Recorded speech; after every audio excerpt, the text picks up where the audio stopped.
അക്കുവിനെ സ്കൂളിലും പറഞ്ഞു വിട്ട് അരി അടച്ചിട്ടിട്ടാണ് നിലുവിന് ഞാൻ ഇന്ന് ബ്രേക്ക്ഫാസ്റ്റ് കൊടുത്തത്. എണീറ്റാൽ ഉടനെ വ്ലാഡനിക്ക് കാണണമെന്ന് പറയുന്ന ആള് ഇന്നിപ്പത് ഇത് നോക്കിക്കൊണ്ട് ഇവിടെ തന്നെ നിൽക്കും. ഈ സകല ടെട്രാപോഡും ഇവിടുന്ന് പോകുന്നത് വരെ. ഈ സാധനം ഇങ്ങനെയാണ് കേട്ടോ എടുത്ത് മൂവ് ചെയ്യുന്നത്. കുറച്ച് ചിക്കൻ മാരിനേറ്റ് ചെയ്തത് ഞാൻ രാവിലെ തന്നെ എടുത്ത് വെളിയിൽ വെച്ചിട്ടുണ്ടായിരുന്നു. ലഞ്ചിന് ഇന്ന് രസവും അവിയലും ചിക്കൻ പൊരിച്ചതും ഒക്കെയാണ്. ഇതിനെല്ലാത്തിനും എനിക്ക് ഇഞ്ചിയും വെളുത്തുള്ളിയും വേണം. അത് മൊത്തം കഴിഞ്ഞിരിക്കുകയായിരുന്നു. ഞാൻ നമ്മുടെ ഇലക്ട്രിക് ചോപ്പറിൽ ഇതുപോലെ ആദ്യം കുറച്ച് വെളുത്തുള്ളിയും പിന്നീട് ഇഞ്ചിയും ഒക്കെ ചതച്ചെടുത്തു. ഈ ഒരു സെറ്റ് ഓഫ് കണ്ടെയ്നേഴ്സ് 6 എണ്ണം വരും. ഇതിന്റെ ഈ ഒരു വാഷറുള്ള ലോക്കൊക്കെ ഇതിന്റെ അകത്ത് നല്ല എയർ ടൈറ്റ് ആയിട്ട് സാധനങ്ങൾ കീപ്പ് ചെയ്യും. ഞാനിത് ഏറ്റവും കൂടുതൽ യൂസ് ചെയ്യുന്നത് മീൽ പ്രെപ്സിനായിട്ടാണ്. കുറച്ച് ബീട്രൂട്ട് അരിഞ്ഞതോ അല്ലെങ്കിൽ ഇച്ചിരി തേങ്ങ തിരികിയതോ തോരൻ അരച്ചതോ അങ്ങനെ എന്തെങ്കിലുമൊക്കെ സാധനങ്ങൾ ഞാൻ ഇതിൽ ഇതുപോലെ അടുക്കി അങ്ങ് ഫ്രിഡ്ജിലേക്ക് വെക്കും. പിന്നെ കാന്താരി മുളക്, ഉണ്ടമുളക് ഇതൊക്കെ കിട്ടുവാണെങ്കിലും ഈ ബോക്സസ് ആയിരിക്കും യൂസ് ചെയ്യുന്നത്. ഈ സാധനം കയ്യിൽ കിട്ടിയാൽ പിന്നെ ഞാൻ ജിഞ്ചർ ഗാർലിക് പേസ്റ്റ് ആക്കി എടുക്കത്തില്ല. ഇതുപോലെ ഇങ്ങനെ ചോപ്പ് ചെയ്ത് വെച്ചിരിക്കും. ചെറിയ പീസസ് അല്ലേ, ഇത്തിരി വിനാഗിരിയും കൂടെ ഒഴിച്ച് മിക്സ് ചെയ്താൽ ഇത് ഒരുപാട് നാളിരിക്കും. ഇനിയിപ്പോൾ രസത്തിനായിട്ട് കുറച്ച് ഇഞ്ചിയും വെളുത്തുള്ളിയും ചെറിയുള്ളിയും പച്ചമുളകും ഒക്കെ കൂടെ ചതച്ചെടുക്കാം. ഈ ഒരു കുഞ്ഞുരുളിയും അടപ്പും ഞങ്ങൾ കഴിഞ്ഞ തവണ വേളാങ്കണ്ണിയിൽ പോയപ്പോൾ മേടിച്ചതാണ്. ഇതിന് ഓൺലൈൻ ലിങ്ക് ഇല്ല.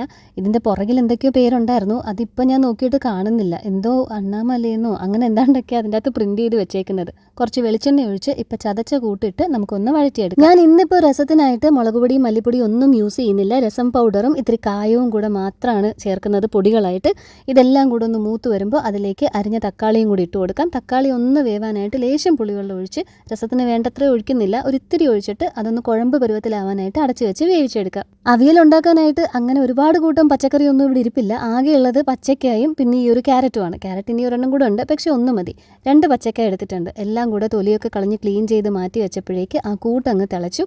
അതിലേക്ക് ആവശ്യത്തിനുള്ള പുളിവെള്ളം ആഡ് ചെയ്ത് കൊടുത്ത് ഉപ്പ് ഇട്ട് രസം റെഡിയാക്കി. രസം തിളയ്ക്കണ്ട, ചൂടാകുമ്പോൾ ഞാനങ്ങ് ഓഫ് ചെയ്യും.